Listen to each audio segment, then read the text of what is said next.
sympathies once again to all of those Australians and their families who've lost loved ones during the course of these devastating bushfires. 23 confirmed deaths to date, and we are facing another extremely difficult next 24 hours. This is taking a very heavy toll, with more than 1,500 homes already lost throughout the course of this fire season, which has been running since September of this year. From those first fires that I visited up in KANGAROO all those months through to most recently now. So our condolences to those who continue to suffer, and many of those who are left in absolutely disastrous situations as we speak.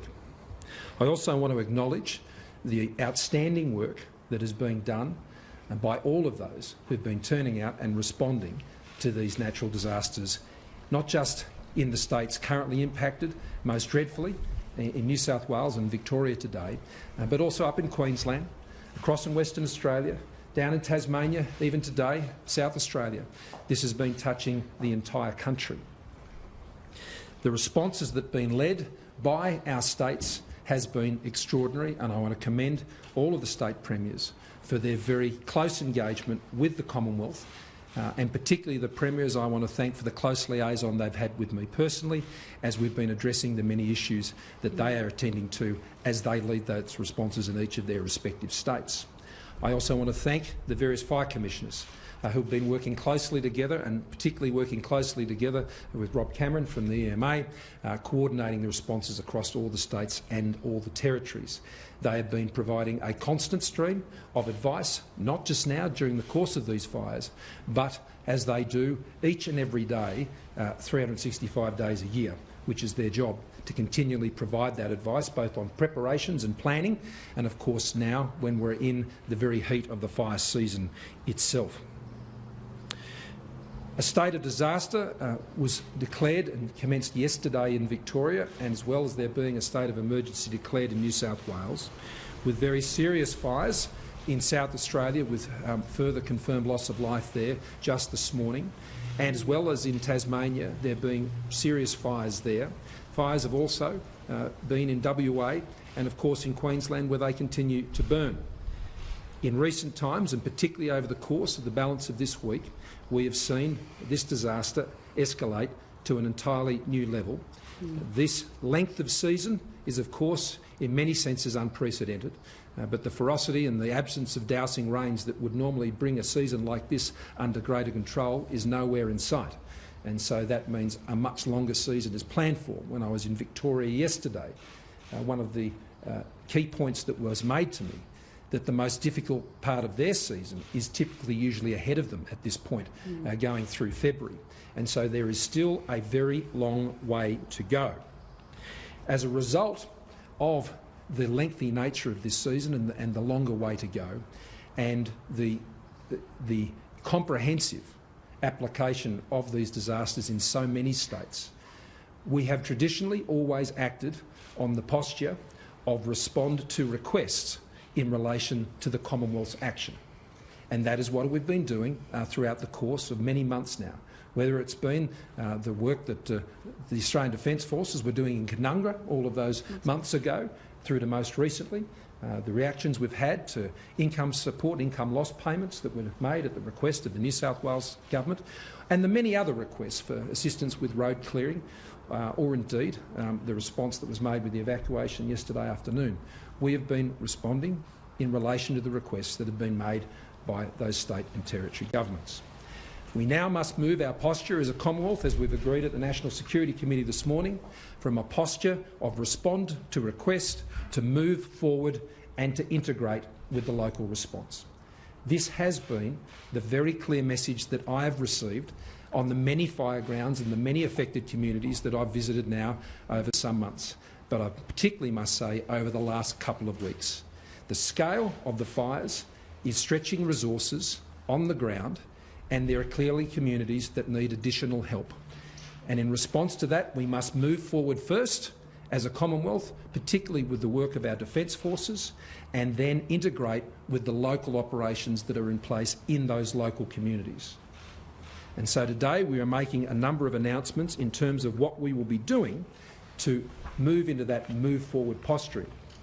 First of all, just about half an hour ago, the Governor-General signed off on the call-out of the Australian Defence Force Reserve to surge and bring every possible capability to bear by deploying Army Reserve brigades to fire-affected communities across Australia.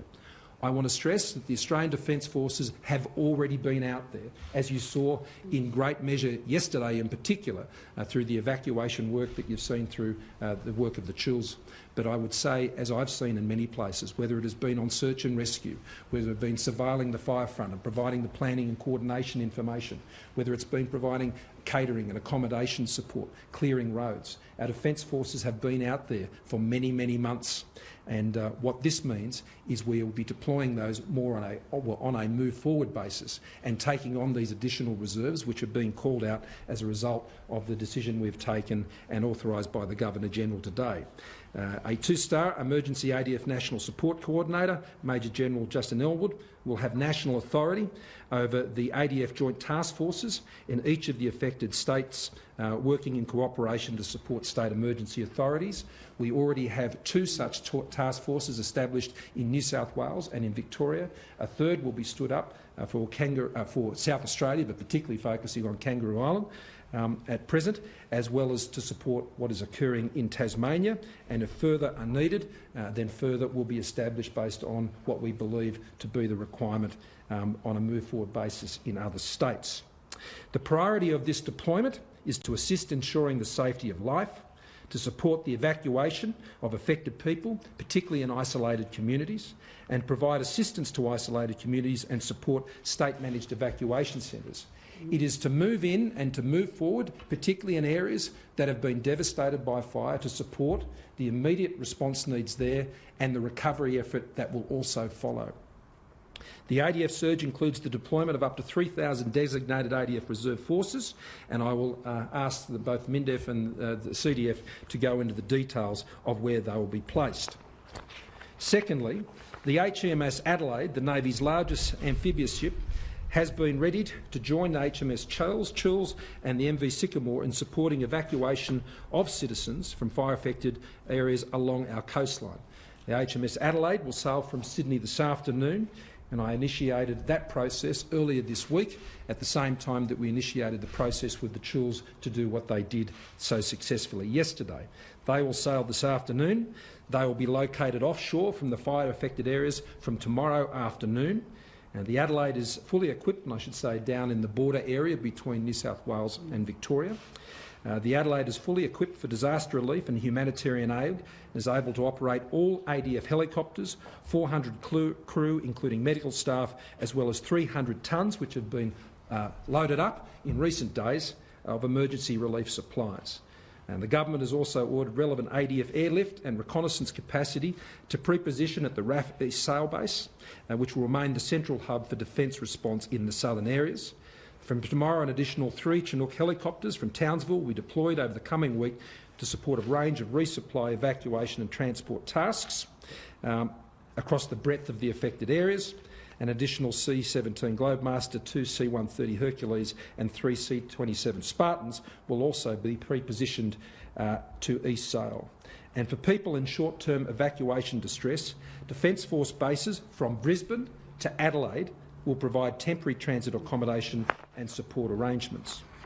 The third area that was considered by the ADF today and by the NSC this morning was that following a request from the Australasian Fire and Emergency Service Authorities Council, which was made to us at 8 p.m. last evening, for 1 additional water bombing aircraft, today we have committed up to $20 million to lease 4 extra planes to fulfil that request and to meet any anticipated future requests. That will include 2 long-range fixed-wings DC-10s with 36,000 litres capacity and 2 medium-range fixed-wings large air tankers with an 11,000 litre capacity. The Commonwealth will fully fund the leasing costs, with operational costs to be shared with state and territories as usual as they seek to use those assets. They've asked for 1, we've given them 4. The government has already processed, I'd note, some 20,600 claims for assistance this bushfire season, and delivered nearly $25 million in Australian government disaster recovery payment and disaster recovery allowances, as well as deployed mobile service centres and extended Centrelink phone hours, including opening them this weekend. But as with the floods and the drought, we can and will ensure communities and businesses have the help they need. I'll be making further announcements. The government will be standing up a national recovery agency along the lines of what we've already established for drought and for the response to the North Queensland floods, and I'll have more to say about that in the next few days about those arrangements. But today it is about ensuring we deal with the urgent crisis that is existing across firegrounds in 4 states in particular, to ensure that we're giving everything that is needed on the ground without being asked. We'll be turning up and we'll be integrating, particularly through the amazing work of our Defence Forces coming under an integrated command, which will be based here out of Jock, as it has been now for some time for their other operations. I want to end again by thanking the state premiers for their close cooperation and their support. I know where their focus is. My focus is in the same place. We are communicating regularly and constantly, and the fire chiefs and the other emergency services leaders are doing an outstanding job. But today it's about keeping safe, putting yourself in a position of safety wherever you can, following the instructions that are being provided to you, being patient and being understanding of the difficult situation that the country finds itself in responding at this time, given the absolutely comprehensive nature of this fire disaster, and to know that each and every hour of each and every day, governments at both state and federal levels, as well as a local level, are working hand in hand to ensure we can deliver the support and the resource that is needed to alleviate your very difficult situation. I'll ask MINDEF to make some comments and also the CDF. Well, Prime Minister, thank you very much. And I'd like to begin also by extending my condolences to all of those who have been impacted by these catastrophic fires, for those who've lost loved ones, for those who've lost their livelihood, their homes and their pets. I extend my condolences. Also want to add my thanks and my admiration to the amazing men and women of the bushfire services and also all other emergency services who are providing enormous service and sacrifice to our nation. But I also want to thank, in particular, our brilliant ADF for the work that they have been doing for the past 2 months. Over 2,000 regular and reserve members have been out across Australia supporting a wide variety of activities. We've had men and women from the Army, Air Force and Navy. They've been doing everything from damage assessments to fire surveillance and mapping, helicopter support, providing base support, catering, logistics, transport, accommodation and a wide variety of support. And so for that I'm very grateful and I thank them for their efforts. 3 joint task forces are now operating in New South Wales, Victoria, as well as now in South Australia and Tasmania as of today, to provide command and control of ADF assets in those areas in this difficult time. And as the Prime Minister has said, they will be led by 2-star Major General Jake Elwood, who will be located at Jock in Bungendore with all the appropriate authorities. So what does this mean for the ADF? It means that as we ramp up further in support, our personnel and our military assets can be deployed in a timely manner and also, as the Prime Minister has said, in a very forward-leaning arrangements with state and territories. But it also allows the ADF to remain very agile, and as events unfold, particularly as we see how events today and into the next few days occur, we can respond as quickly and agilely as possible. And also to support evacuees leaving the fire zones, Defence is providing temporary accommodation at bases, as the Prime Minister has said, between Brisbane and Adelaide, and that will continue. But the most significant announcement today is the call-out of the Army Reserves. At the Prime Minister's request early this morning, I signed an instrument requesting the Governor-General call out designated Army Reserve forces. This includes the 4th Brigade from Victoria, the 5th Brigade from New South Wales and now the 9th Brigade from both South Australia and Tasmania, as well as reserve logistic elements from 17 Brigade, which is headquartered in New South Wales. And can I say the government has not taken this decision lightly. And in fact, it is the first time that reserves have been called out in this way in living memory, and in fact, I believe, for the first time in our nation's history. In November last year, I requested that the Governor-General authorise a much smaller call-out of 20 reserve personnel for service in Queensland. And this was undertaken as a validation exercise in the event that we would need a much larger call-out in this bushfire season, which sadly now has come to pass. So with the Governor-General's concurrence in the last hour, the compulsory call-out will give the CDF the authority to direct reservists to perform continuous full-time service, to provide civil aid, humanitarian, medical, civil emergency and also disaster assistance. And this will be enhanced with specialist ADF personnel with skills, with wide-ranging skills including engineering, medical, logistics and also transport support. So building up over time from the next few days and weeks, as required, up to 3,000 reservists will increase Defence's footprint, and they will reach out to all fire-affected areas in coming days. The CDF's 4 key priorities for reservists under this call-out are, firstly, to provide isolated communities with life-saving supplies for immediate relief. Secondly, to provide evacuation to vulnerable people in isolated communities. Thirdly, assisting with assessment and reopening of vital roads. And fourthly, to assist fire services with preparation of fire breaks away from the fire fronts themselves. As I've previously said, at this stage we do have sufficient personnel between full-time and reservists who have been called for that are currently deployed. I've got to say, as a reservist myself, our nation's proud history of service, reservists have always performed a critical part in these call-outs for national disasters here in Australia and overseas, but it has always been on a voluntary or a called-for basis. So from today, reservists who are called out will be placed on compulsory continuous full-time service for the duration of the call-out order, which will remain in place until it is no longer needed. This means they will be supported in the same way as their permanent force colleagues, and their civilian employment or their day jobs will be protected under legislation. Many of our ADF reserves are already engaged in responding to these fires in many different ways. But I also need to make it very clear, and particularly to the reservists out there today who are looking at this action, is that for those reservists who are already engaged in the current emergency response will be exempt from this call-out. So that includes reservists who are already providing service in voluntary fire services, state fire and rescue, state and federal police, ambulance and emergency repair of power and communication company support, and also ancillary support to the Red Cross.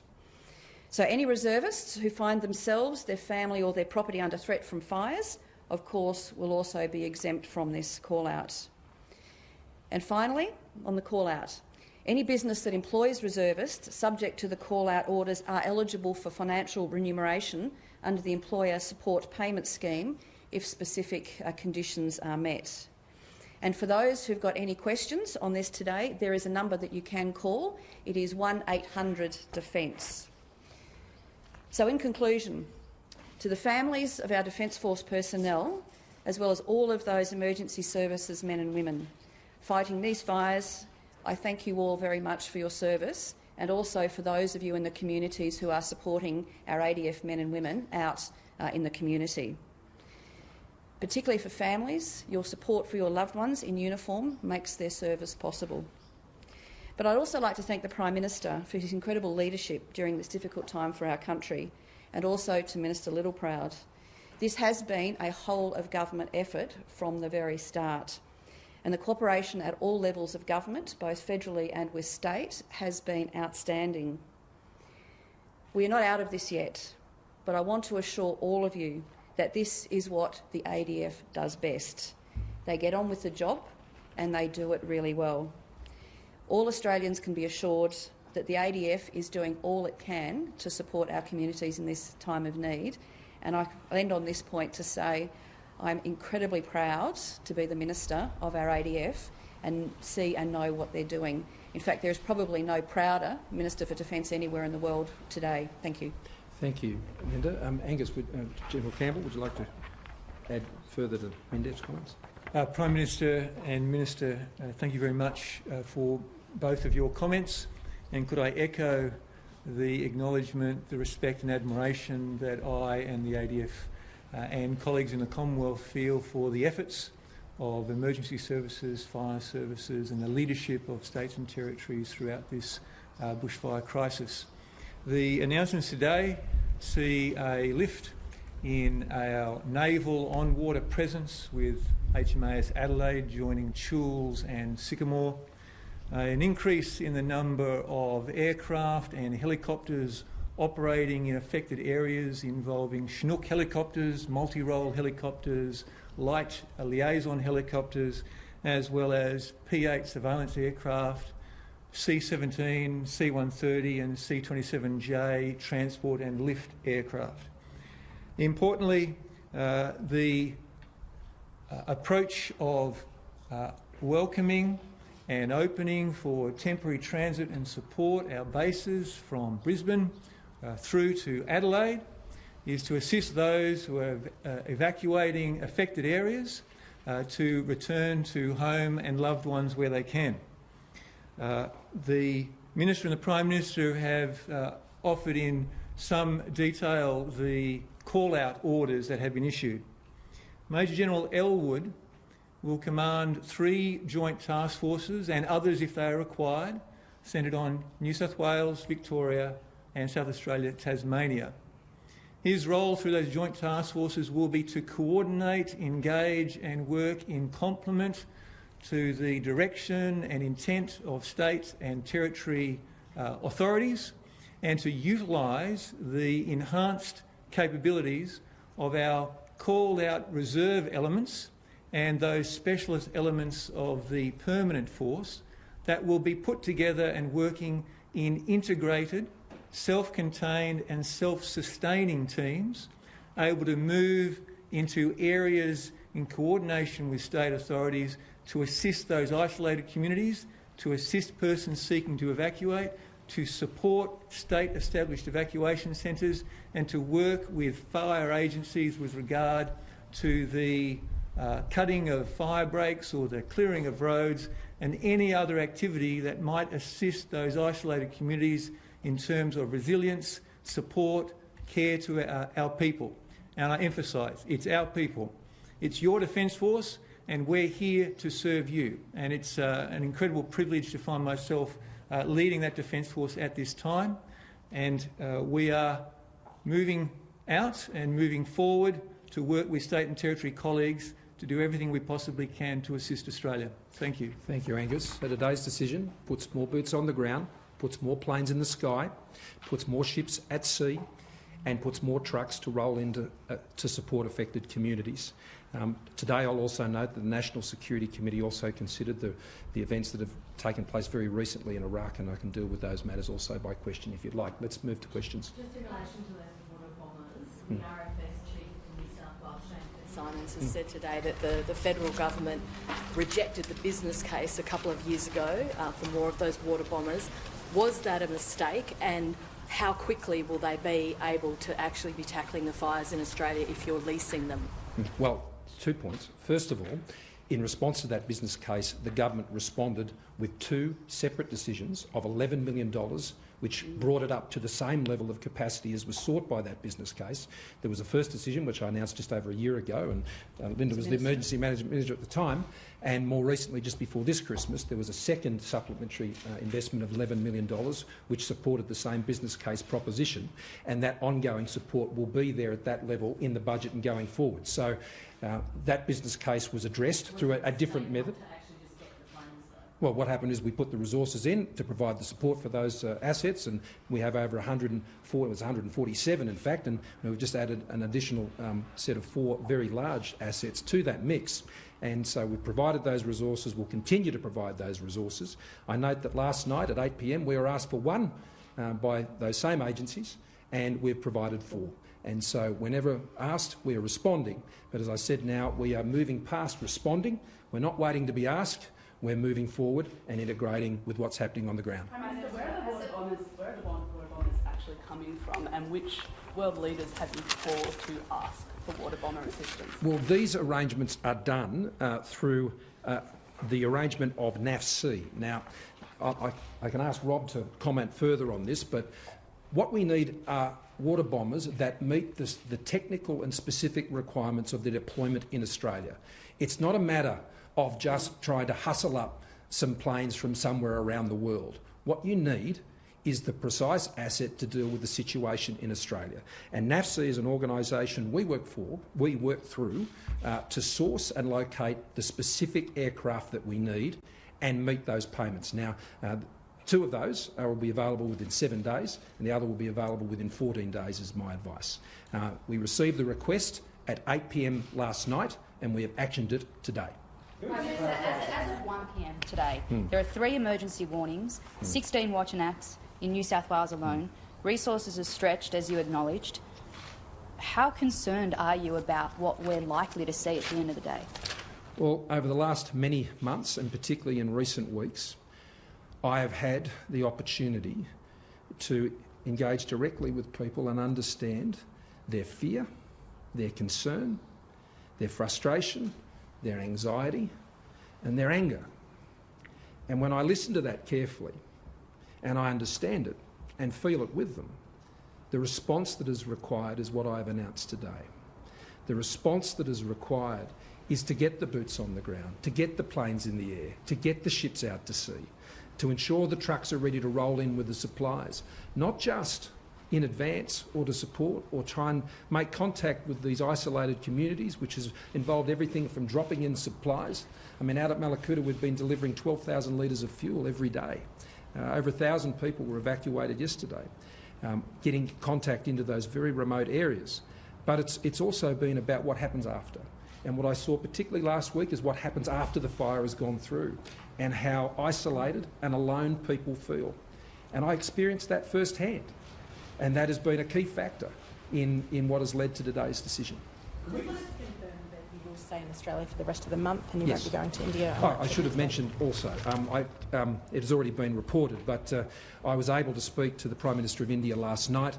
I mean, I made it, I think, pretty clear yesterday that my intention about the upcoming visit to India and Japan, but of course the first people to hear about that should be those who had invited us to those meetings, and that's why I took the time to be able to make contact directly with the Japanese ambassador last night, and I spoke directly to Prime Minister Modi. Both Prime Minister Abe was able to write to me through his ambassador their sincerest wishes and deep sympathies to Australia, as did Prime Minister Modi directly. These events they're very aware of and they completely understand.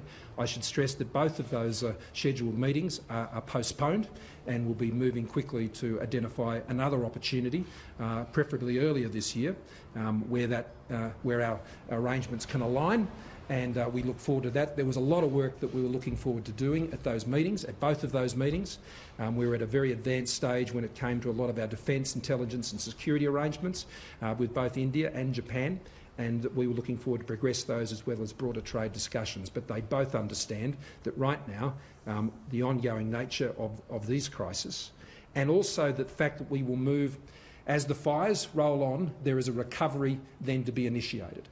And the Commonwealth agencies will play a very significant and often lead role when it comes to things like income support and disaster relief and rebuilding businesses and rebuilding infrastructure, which we will do also in concert with the states. And that, I will have more to say about that in the next few days, but that will be a very significant focus of my efforts, particularly over the course of this month, but also continuing to go out and listen to those who are on the ground and provide what other comfort we can through making those visits. Can we just clarify the numbers involved in this extraordinary call-out of reserves? Minister Reynolds, I think you said up to 3,000 and then you outlined exemptions. Does that mean it's 3,000 less those who are exempt, or is there a bigger catchment group of 4,000, 5,000 from which you can and would draw? Ultimately, it'll be as many as is required. So we're starting the logistics of the call-out today, and the process is to contact and identify people and get them enlisted so that they come under the continuous full-time service requirements. But it won't be, we won't be calling out entire brigades. What we'll be doing is the brigades are now already standing up, and they're standing up the task forces, but we'll go through and identify those people that we need, the people who've got the trades and the skills we need for tasks to undertake. So we've said we've estimated up to about 3,000, but again, it might be less. It just depends on what's actually required as we go forward. Because at the moment this is open-ended, so we haven't got an end date to this. So the numbers will ebb and flow, but ultimately we will be there as long as we're needed until communities are able to sustain a lot of the local logistics themselves through local businesses in particular. And if we need to call out more, we will. I think that's important. And going across all the announcements we've made today, as you heard, the Minister of Defence had already effectively drilled this exercise earlier to ensure we were in a position to make this very decision. The decisions that were made in relation to the deployment of the Chills and the Sycamore, and indeed the Adelaide, had been made earlier this week, and the loading up of stores and the dealing with getting the Adelaide ready for deployment had been happening now for some days, and equally the work we've been able to do to move on the aerial, the water bombers. As I indicated yesterday at the press conference, this is something that Emergency Management Australia, working together with the states and territories, have been pre-positioning for, which means enables us to move as quickly as we are. Have you spoken to the states about this, and have any expressed reservation about this, about you potentially tripping over each other, which is what you said at your press conference? Yeah, I spoke this morning particularly to those states directly affected, and I spoke to Premier Andrews and Premier Berejiklian and Premier Marshall and Premier Hodgman, all of whom welcomed the initiative, and as I made clear, and as both MINDEF and the CDF has said, move forward and integrate. That is the order, that is the direction, which means to work under the control and command and direction of those local authorities. Now, it was about 2 weeks ago or thereabouts, after I was out in Ilsford and out in Mudgee, what became clear to me at that point, and what was a very helpful outcome of that visit, and the Defence Minister and I spoke afterwards, is that we needed to get Defence liaison officers not just into the headquarters in Brisbane and in Sydney and in Melbourne. We needed them actually in the Incident Response Centre, whether it was in Bairnsdale or whether it was in Mudgee or whether it was in Wilberforce or any of these other places, to ensure that we had eyes on the need at a local level. And this will be one of the key mechanisms through which Defence will be able to task the brigades that have been called out. We will know what is coming through by our direct liaison in those incident response centres. I was in Bega the other day and speaking to our Defence people there. They know what's happening on the ground. They can relay that up in parallel to the Joint Task Force commanders and indeed the 2-star, and that will mean we will know to move forward and how best to integrate. And just further to... Sorry? The RFS Commissioner's business plan that you mentioned before, you've pointed to the one-off funding payments. He said it's hard to plan for the long term without a dedicated ongoing funding boost. Are you going to commit to that? Or? Well, I just did. So ongoing. I said look, as Prime Minister, when I became Prime Minister, this was one of the early decisions I made, was to put that $11 million in that year in response to this need, and that has been repeated this year. And as I indicated earlier, that will be going into this year's budget on an ongoing basis. Just in relation to any common law public health warnings in relation to the smoke, yeah. Obviously the first instance is fighting the fires and people that are injured. But, there are babies being born in smoke-filled birthing suites. There are parents that are worried about long-term warnings for cancer, pregnant women giving birth to premature babies. What is your advice to families and parents in relation to the long-term health effects of this smoke? Has the National Security Committee received any briefing on this? Are you going to commission any research, or do you have any advice to families in relation to that smoke? There is an existing process between the states and territories, and the Health Minister has been directly involved in this as well, which is examining the response capability and these health effects. And the advice we have received is that the response that is available to support those health needs at present is working well, and there is no requirement for additional support, whether it be through hospitals or things of that nature. My advice to those parents, and I can completely agree with you about their sense of anxiety about that, and that would also go to elderly people.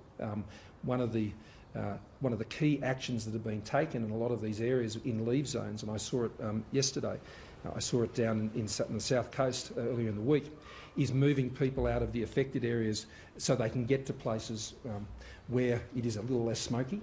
The haze will come and it will go, as Canberra residents know, as well as Sydney residents know, and everyone else knows, depending on which way the wind is blowing. But the local health response, your local health providers, your local GPs, your local medical services are the ones that are best placed to advise you.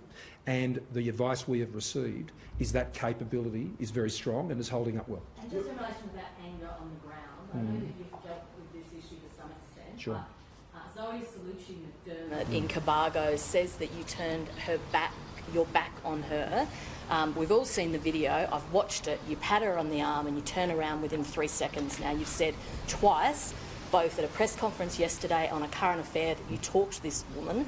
She says that you didn't. Well, what she spoke to me about was the need for more local fire brigade support. That's what she raised to me when I was talking to her, and I went on to meet a number of other people who were there. I was going on to meet, there were quite a number of people who were there, and other people wanting to talk to me as well, which is what I went and did. She'd raised her point with me, and I understand her anger. And as I said before, Sam, my response to that, I mean, I was the first senior leader to go into COBARGO. And I understand the first person who was going to walk into that town was going to feel the anger and the fury and the frustration and the loss and the fear that was evident in that community. Now, in that community, as others who I met with on that day have said, there was a mixed response. Some were incredibly pleased. Some I embraced, some others didn't wish to. Some wanted to shake hands, some didn't. Well, we'll be responding to the need in COBARGO, and her need, as she outlined to me on that day, was to ensure there was greater RFS support, and I had already relayed that on to the RFS. That was the key issue that she raised with me. Others I offered to talk to, they didn't want to talk to me, and they had some other advice that they gave to me, colourfully. And I understand that too. I was the first leader to walk into that town, and as a result, I anticipated that some would feel that way, but I was prepared to go, and Jenny and I were prepared to listen, and we were prepared to offer what comfort we could, but the key answer... And your wife did hug that fireman in COBARGO as well, who was very grateful for that. But as a leader, after that experience and the experience of the firey in the Kwama shed that didn't want to talk to you because he'd lost his house, sure, what have you learnt as a leader from these last couple of days? Well, in all of these incidents, Sam, as you would know because you've been covering these things for a long time, people in these situations have a mix of emotions. These arms have given a lot of hugs in the last 3 months. In fact, they've given a lot of hugs over the last almost year and a half in which I've been Prime Minister, whether it's been comforting the victims of the drought in North Queensland or elderly residents up in Taree. On some occasions, people are looking for that. On other occasions, they frankly just want to keep their distance. With the brigade captain at COBARGO, he was exhausted, and I could see he was exhausted, and he just wanted to get back to the shed and have a rest, and I was keen for him to have that. There's a lot of criticism and commentary that comes on these things by a capture of a small moment, and what you simply seek to do in these circumstances, and you know, for Jenny, you know, it's amazing to have her with me when I do this. You try and respect people's space, but you know, it's a very emotional situation, and you've just got to try and manage that as best you can. But what I must do is what I'm doing today. The best response I can provide to people who are feeling angry and people who are feeling isolated, for people who are fearful and afraid, is to do what I'm doing today. Prime Minister, do you concede people aren't just angry about your leadership over these bushfires, they're also angry at what they perceive as a lack of action on climate change by your government? Yesterday you did say you would pursue policies leading up to 2030 that would equate to taking real action on climate change. What does that mean, and are you going to be announcing new policies this year? We'll continue to announce policies in this area, as I said at the last election, and we will continue to take action on climate change. There is no disagreement at a political level in this country about the need to take action on climate change between the government and opposition. There's no disagreement about that at all, and that was made very clear at the last election. There is a need, in my view and my government's view, to pursue a responsible and balanced policy in this area, and that is exactly what we are doing. But I've got to tell you, as I've toured firegrounds and I've sat with the victims of these fires, the most constant issue that has been raised with me has been the issue of managing fuel loads in national parks. That has been, particularly where I was in Gippsland, the most common issue raised with me. And you raise an important point and a right point about our changing environment and our changing climate.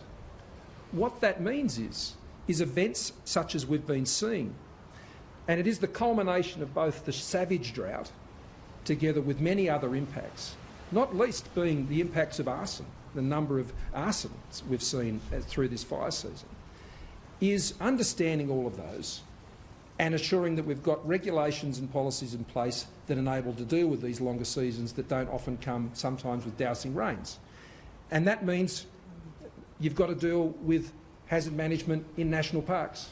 And often it is the case, those who on one hand say they're seeking those actions on climate change which we're delivering, can on the same hand also be those who don't share the same urgency of dealing with hazard reduction. These are difficult issues to balance and resolve, and this of course will be one of the things that we will consider when premiers come together after they've been dealing with the fires, and that's where they want to be at the moment. I've spoken to premiers about this. They don't want to be coming to meetings, they want to be dealing with the fires, which is exactly where they are, and they'll continue to do that. It's one of many issues, but I've got to tell you, the issue that is needed today is boots on the ground, planes in the air, ships at sea, and trucks rolling into communities that have been impacted. Thank you all very much. On Iraq, yeah, I'm happy to take it. Yeah. Just one on Iraq, the killing of Iranian General Qasem Soleimani. You said National Security Committee discussed it. What did they discuss? Did the US give advance notice? And where does it leave the force protection for Australia's maritime security construct element? Well, let me deal with a couple of things on this. I obviously won't go into the sensitive details of things that are discussed in the National Security Committee. You wouldn't expect me to. But I will say that what we are urging and are in constant contact with our partners is exercising restraint and pursuing de-escalation when it comes to these issues. Our goal remains a united and stable Iraq, which is what also the Canadian government has said, and we echo the sentiments that they've expressed. We are very mindful and have spent a lot of effort focusing on those Australians who find themselves in the Middle East at this point, and particularly in Iraq, and also in diplomatic posts in the region, and assuring ourselves of the protections that are in place and support that is there for those individuals. And we are monitoring that situation incredibly closely. I would also say that we have been aware of the concerns that the United States have had in relation to some practices by the Iranians for some time, and I will leave it to them to talk to what their actions are. But we've been aware of their strong views about those things for many years, and I think that speaks for itself. But what we are pursuing is a restraint and a de-escalation of the situation, and staying in constant contact with our partners over this issue, as well as ensuring the protection of those Australians who find themselves in that region. Now, you mentioned the construct. The Toowoomba hasn't yet left, but it'll be making its way firstly to Mumbai, I understand, and it'll be steaming towards there in a few days' time, and we will continue to monitor that situation very closely. Thousands of British troops are there, and they weren't told, they weren't given any warning of this action. Was Australia given any warning? The United States took this action based on their own information, and they took that action without discussing it with partners. Samantha, could I also just say in relation to force protection, for all of our 2,000 deployed personnel, force protection is always under constant reassessment, and that is particularly so in the Middle East. We have personnel in Iraq in 3 separate locations, and the CDF and his team are now doing a reassessment, but we are making sure that they are as safe as we can make them. And there is contact that is occurring, as I said before. I mean, the Defence Minister will speak to our counterpart this afternoon. The Foreign Minister has already spoken to the Department of State in the United States. And so there is a constant engagement there, and I'll be undertaking whatever engagements I need to do at that level as well. Are there any concerns for Australians in the Middle East that you have? Well, it's a dangerous area. It always has been. I was there with the CDF just over a year ago, and the Governor-General was only just recently there, just before Christmas. It's a very dangerous area. We have people at Taji, we have people there at Baghdad Airport and in the headquarters there, and about 250 280 Defence Force personnel who are there as we speak. And let's not forget also the diplomatic personnel that are in these places. Our embassy there in Baghdad has moved to a very heightened sense of security and is effectively in lockdown. And that is the appropriate response, I think, given the security situation. Has there also been any advice as to whether fuel here could skyrocket as a consequence of what's happened? Look, no, there's been no advice on those things at present. I should also stress, given you've raised that issue, we'll also be in contact today with AEMO, given the risks to the Snowy Hydro assets and generation capability and transmission lines there, which have a fairly significant supply to especially Victoria. That's something that we manage through AEMO. Our advice currently on that is that obviously could have a big impact on electricity supplies, but in isolation of themselves that can be managed. But obviously, given the extreme weather conditions we have at the moment, the loss of that transmission capability combined with other high demands could obviously put a very serious strain on the system. And so the Energy Minister will be liaising closely with AEMO on those issues as well. Back at this press conference, that one of the reasons why you decided to take control of this situation is that you were frustrated that New South Wales was not accepting offers of assistance. Shari Markson has been reported that. Has there been any issues or problems with you offering assistance and New South Wales offering a rosier position on the ground than actually was the case? Look, what we've been doing is working closely with New South Wales. As I said, up until now we've been working to a respond to request posture, and we believe because of the escalation of the scale of what is occurring across now, specifically, most significantly 4 states, that is really going to stretch resources now, and I saw that on the ground when I visited communities, that it really does now require us to cut down the response time for us to move first and move in and integrate under that local command to ensure that these gaps are closed. So this is in no way any criticism of any state agency. As I started this press conference, I complimented the states. I compliment Premier Berejiklian and I compliment Shane Fitzsimmons, who has been, as always, an outstanding leader. He's the fire chief that I think, together with the other fire chiefs that have done an amazing job, both in preparing for this incredibly serious event and leading that response throughout this event. And Sam, that's also one of the reasons why we've pushed out the liaison officers, so that we've made it very clear through Rob Cameron's organisation, EMA, that the states actually know what they can ask, because this is an unprecedented level of support. So part of it has been also for us to communicate early what we can do, and for the states then to be in a position to feel comfortable to ask us. So for all Australians today, stay safe, listen to the instructions, stay patient, and be kind and support each other, as I know Australians will. In crises and disasters like this, I always see the best of Australians, and the best of Australians will be on display, particularly those very much in the face of that ferocious fire front. And I want to thank all of those for everything they're doing today, every child they comfort, every service they render in ensuring that we get through today and that we get into the rebuilding phase. And I want to assure Australians about this. We will rebuild. And at a Commonwealth level, we will be playing a significant role, as we have in response to previous disasters, to ensure we meet and beat this challenge, as Australians always have. Thank you very much.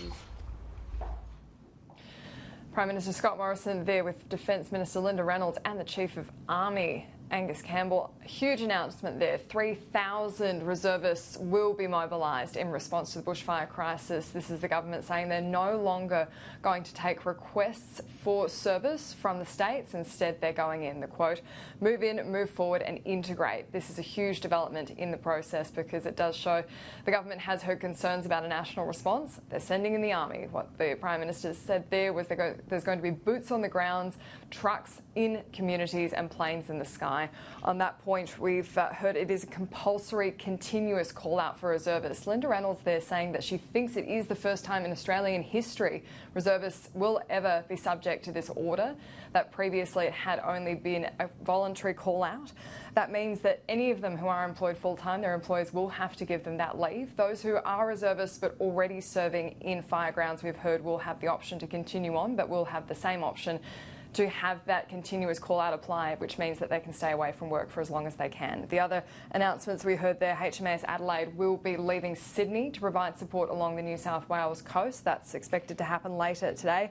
And Australia is getting 4 extra water bombers. That's $20 million. The Prime Minister there is saying that they asked for 1, we gave them 4. Now, the first one will be available in 7 days, the next in 2 weeks, because this does always take a while to process. He said that we've seen this disaster escalate to an entirely new level, 23 confirmed deaths, 1,500 homes lost as yet. And the worst for today is not yet over.